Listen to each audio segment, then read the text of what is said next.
Oke,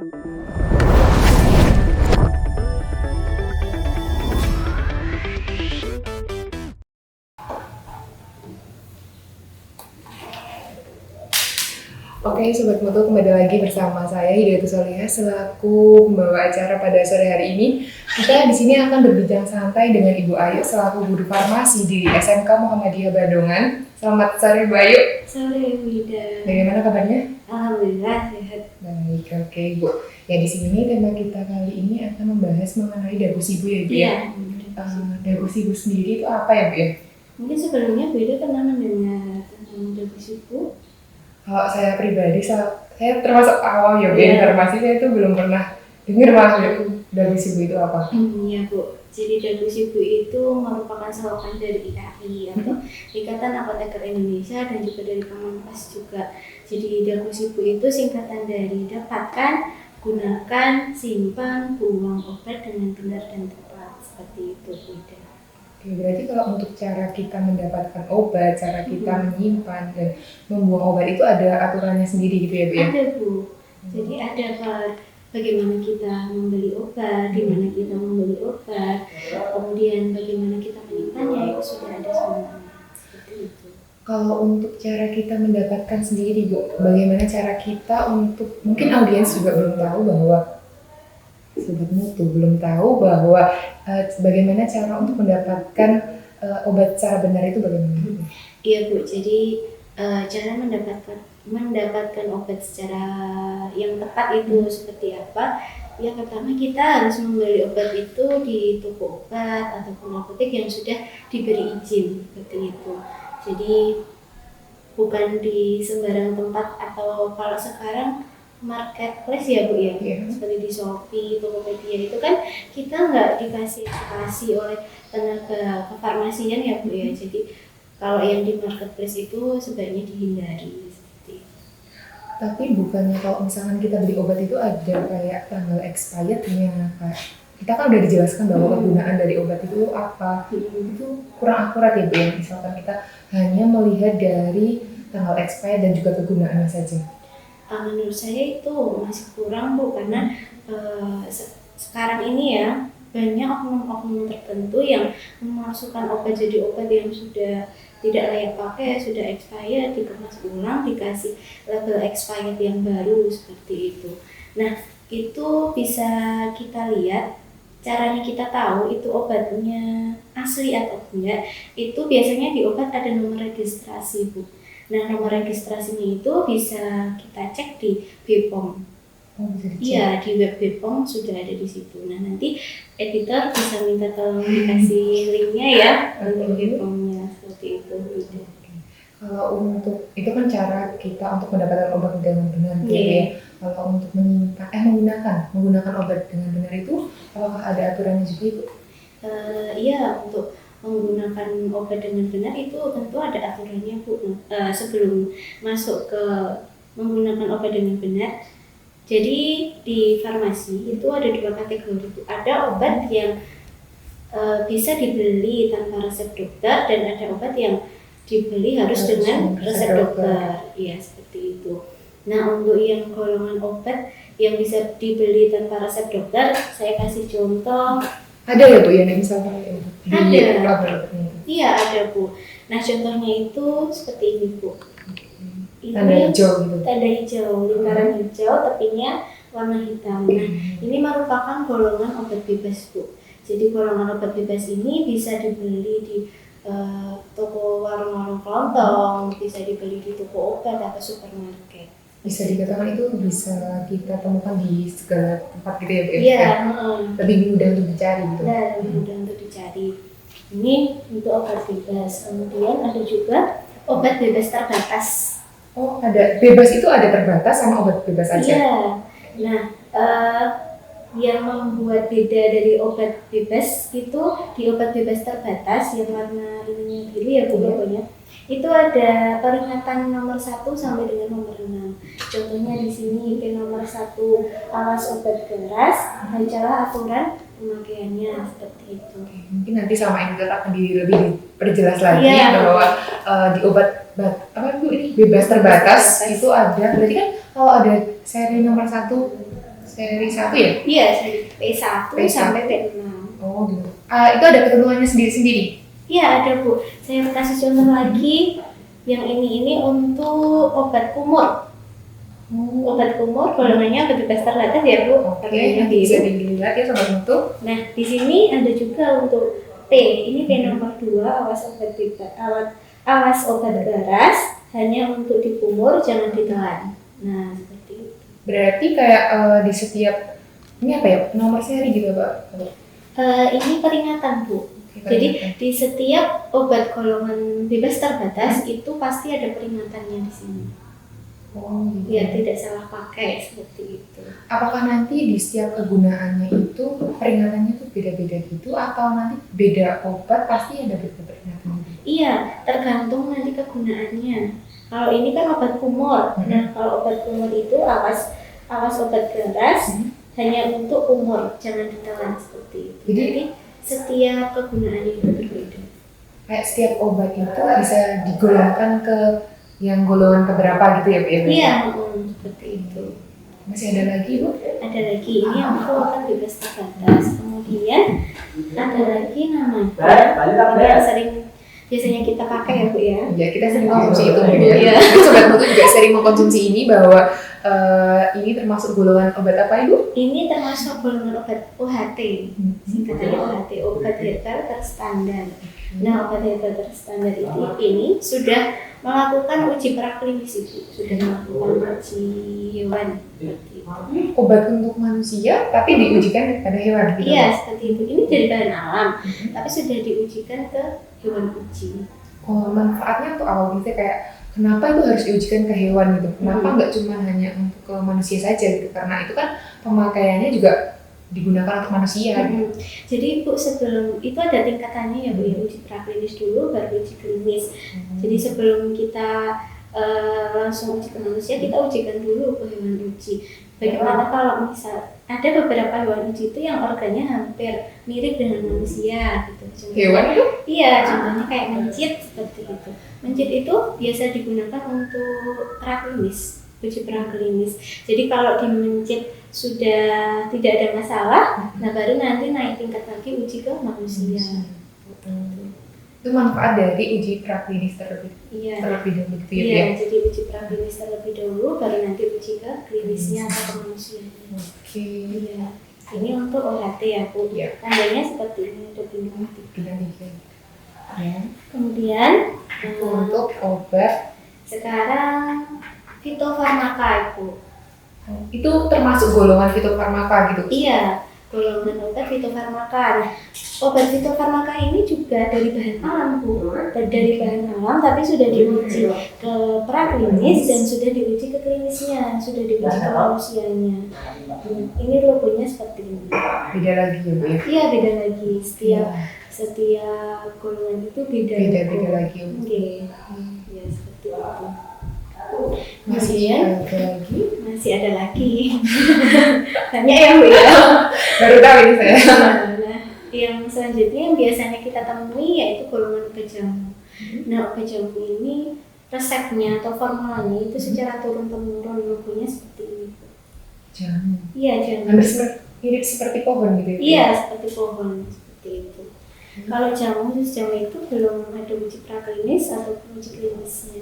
Kenapa itu? Kenapa belum ada uji praklinis dan klinis tapi sudah boleh untuk diedarkan gitu? Karena kalau jamu itu kan resepnya dari turun temurun, katanya mbak itu saya minum ini saya sembuh gitu. Nah kayak gitu. Kalau jamu itu sistemnya masih jadi kayak hanya bisa dikatakan dikimiakan gitu. Gimana Bu? Nah, misalkan dari turun temurun kan otomatis nanti yang kita konsumsi pun juga masih herbal gitu loh Bu. Kayak misalkan kita langsung langsung makan dari daun jambunya. Nah, misalkan dibuat obat kayak gitu, apa ya?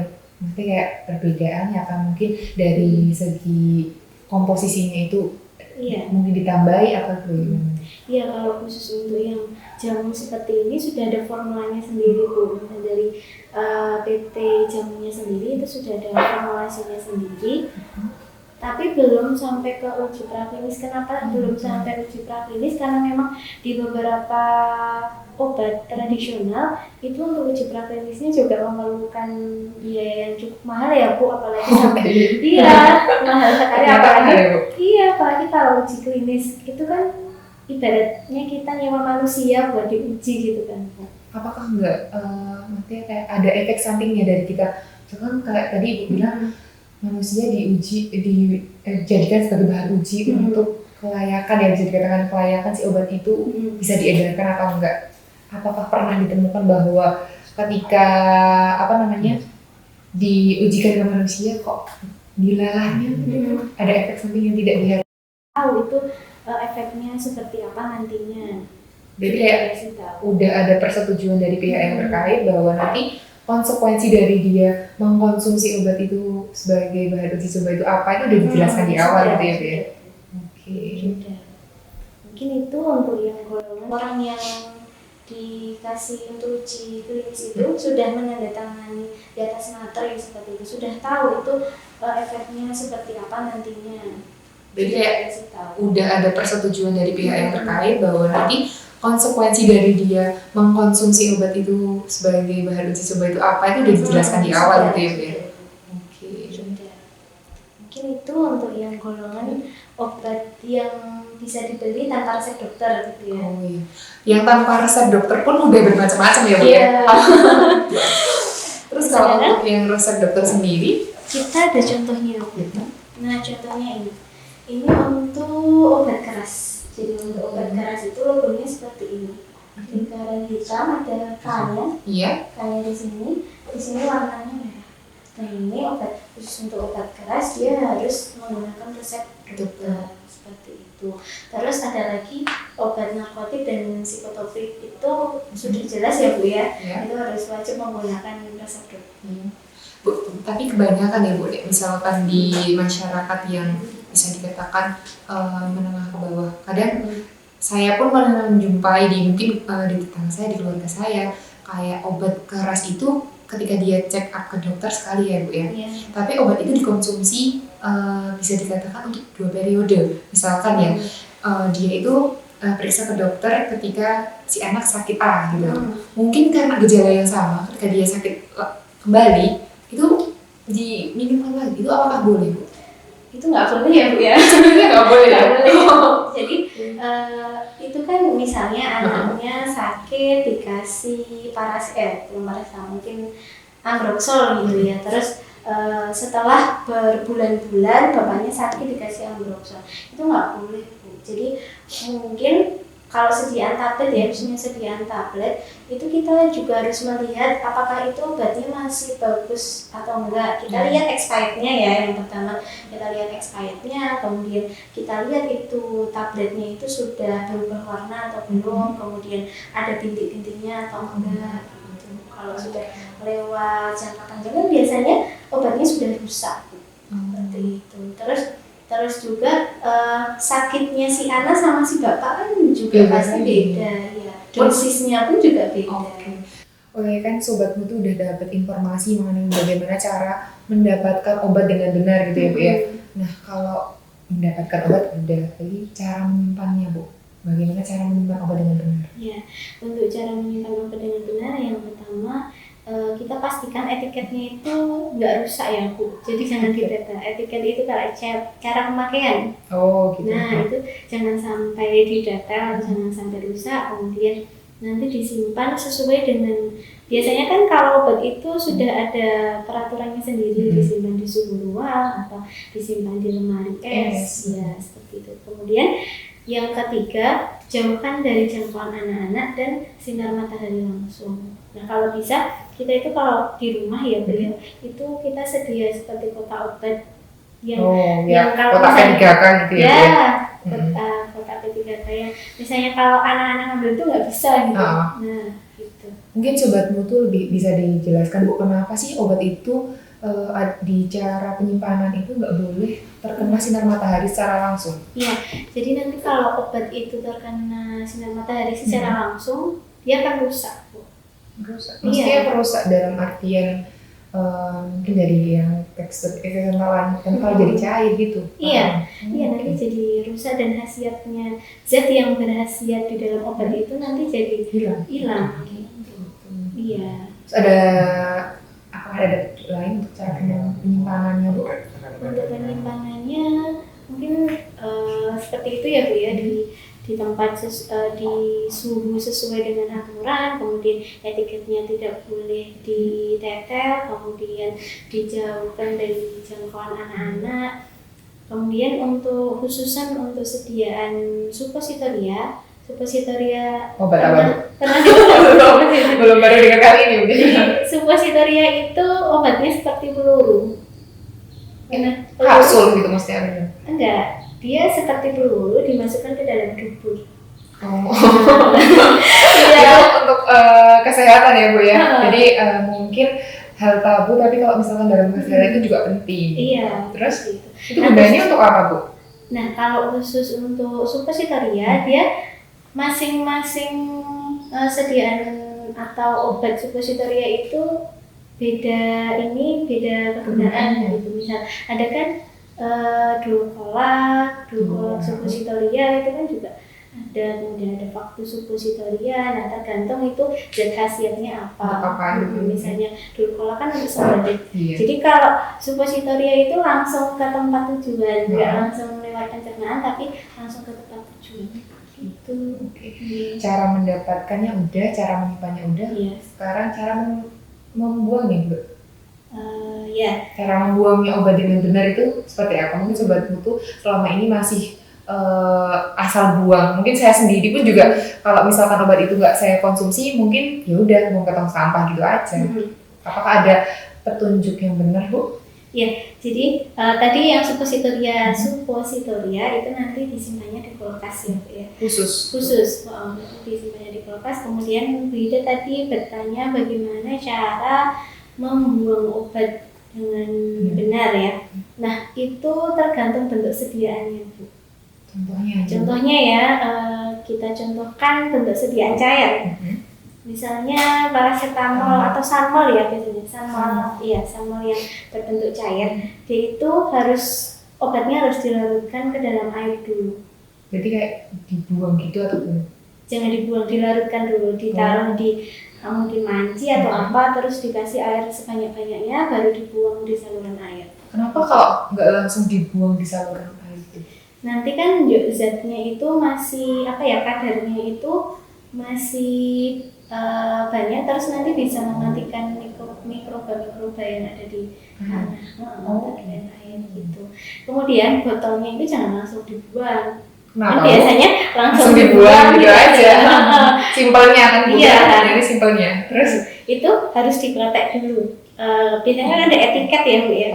Ada etiket atau ada logonya seperti itu ditetel dulu. Kalau misalnya dia itu botolnya botol kaca, dia harus dipecah dulu. Kenapa Bu? Kenapa harus dipecah? Soalnya ada beberapa oknum yang bisa menyalahgunakan lagi itu. Kayak dicuci terus nanti dipakai lagi gitu ya kayak. Gitu. Berarti udah ada kasus bahwa botol bekas itu dipakai kembali gitu. Banyak sekali. Makanya kita harus menghancurkan botol kaca tersebut terus baru dibuang. Itu untuk obat yang sediaannya cair. Iya. Terus kalau untuk yang tablet atau yang pil gitu gimana? Nah khusus untuk itu nanti bisa dibebek dulu. Dihancurkan dulu terus dicampurkan dengan tanah seperti itu. Terus kalau yang stripnya, biasanya kan ada stripnya itu dipotong-potong dulu. Pokoknya gimana caranya biar stripnya itu nggak kebaca lagi, hancur. Terus dibuang di sampah seperti itu. Oh iya Bu, kita ketinggalan satu lagi nih. Bentar, tadi tuh yang kita bahas itu dagu sibu gitu ya. Dapatkan, gunakan. Oh iya, yang gunakan yang belum ya Bu ya. Dapatkan, gunakan, simpan, lalu Buah. Kita udah dapet yang ke 1, 3, 4, tetapi yang kedua malah ketinggalan. Maaf ya Sobat Mutu.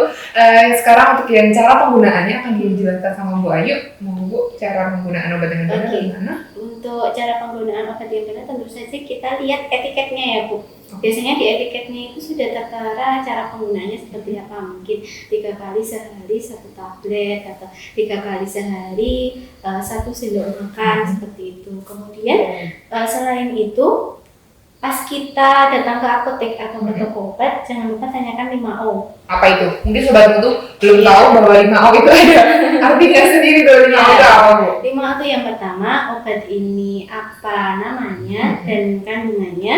Kemudian obat ini apa khasiatnya. Iya, terus yang ketiga, obat ini apa kandungannya udah ya Bu tadi? Udah? Saya lupa. Udah mulai sore jadi. Yang ketiga itu obat ini apa, bagaimana dosisnya, ya dosisnya berapa. Kemudian yang keempat, obat ini apa efek sampingnya. Kemudian yang terakhir itu bagaimana cara penggunaannya, seperti itu. Nah, kalau mungkin Sobat Mutu besok pergi ke apotek, jangan lupa tanyakan 5O. 5O ya, itu 5O. Penting ya Bu ya untuk bagaimana kita mendapatkan obat dengan benar, itu 5O itu sangat penting ya Bu. Seperti itu. Sudah cukup. Tadi sudah ada definisi Bu ya. Dapatkan, gunakan, simpan, dan buang. Oke, itulah bincang-bincang santai kita sore hari ini mengenai definisi Bu ya Ibu ya. Dapatkan, gunakan, simpan, dan buang obat dengan benar. Jadi Sobat Mutu di sini harus tahu bagaimana cara mendapatkan, bagaimana cara menggunakan, bagaimana cara menyimpan, dan juga bagaimana cara membuang obat dengan benar. Dan itu belajar farmasi apalagi di SMK Muhammadiyah Bandungan itu sangat mengasihkan ya Ibu ya? Iya, mengasihkan sekali. Selain dari kita fokus ke pelayanan farmasi dan juga edukasi tentang deposito seperti itu, kita juga memproduksi namanya empon. Ini siswa yang produksi ya? Iya, ini dari siswa yang memproduksi. Nah, sekarang kan lagi musim COVID. Iya. Terus kondisi cuaca di akhir-akhir ini kan agak-agak ini ya Bu ya, kurang stabil. Jadi nanti daya tahan tubuhnya melemah gitu. Nah, bisa minum ini. Apa itu? Wedang empon. Empon. Oke. Wedang empon yang diproduksi oleh siswa farmasi SMK Muhammadiyah Bandungan. Kegunaannya sendiri dari wedang empon itu apa Ibu? Jadi kegunaan dari wedang empon ini untuk meningkatkan imun tubuh kita. Biar awalnya kita udah merasa nggak enak, ini jadi mungkin nanti daya tahan tubuhnya naik gitu. Kayak mood boosternya gitu. Mood booster dari SMK Muhammadiyah Bandungan. Patut dicoba ini Sobat Mutu. Kayaknya juga terbuat dari bahan-bahan alam Bu. Apa saja itu komposisinya? Ini ada jahe, ada kunyit, ada temulawak, ada serai juga, dan gulanya kita pakai gula aren. Gulanya gula aren. Manis pasti itu ya? Iya, manis. Terus ini apa ini Bu? Ini juga sama, hanya saja size-nya yang beda. Ini versi besarnya empon. Selain itu kita juga ada Bu jahe instan. Dari jahe, terus sarinya itu kita bikin jadi serbuk seperti ini. Pemasarannya sendiri dari SMK Muhammadiyah Bandungan itu di mana saja Ibu untuk produk-produknya itu? Produknya udah sampai ke Jakarta. Udah sampai ke Jakarta ya? Oh, jadi produk dari SMK Muhammadiyah Bandungan yang diproduksi oleh siswa sendiri sudah sampai ke Jakarta ya? Iya, sudah sampai ke Jakarta. Bagus. Beberapa kali kita mengirimkan jahe instan ke Jakarta. Udah kerjasama sama mana gitu Bu? Iya, kita ada kerjasama sama Naturindo Naturindo di Jogja, di PT sama di salah satu Jogja. Kita kerjasama bikin empon.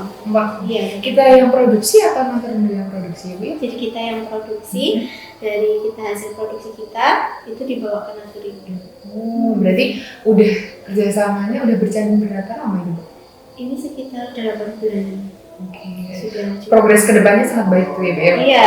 Jadi mari kita gabung dengan SMK Muhammadiyah Bandungan khususnya di jurusan farmasi. Nanti akan ketemu langsung sama Ibu Ayu selaku Kakom dari farmasi. Nanti kalian bisa bertanya-tanya langsung mengenai apa saja yang akan dipelajari di farmasi, terus apa saja kegunaan kalian itu bisa belajar farmasi itu. Iya gitu. Nah kalau ada yang mau pesen ini Wolmo atau Cahaya Instan nanti bisa hubungi Nomor di bawah ini ya, mungkin nanti sama editornya akan ditambahkan. Iya seperti itu Bu Ika. Mungkin cukup sekian bincang-bincang singkatnya sama Bu Ayu. Lain kali bisa kita sambung dengan topik yang lainnya Bu ya. Iya. Kepada Sobat Mutu jangan lupa like, Komen, subscribe, dan jangan lupa share ya. Dan jangan lupa satu lagi nyalain loncengnya. jangan lupa nyalain lonceng notifikasinya. Assalamualaikum warahmatullahi wabarakatuh. SMK bisa.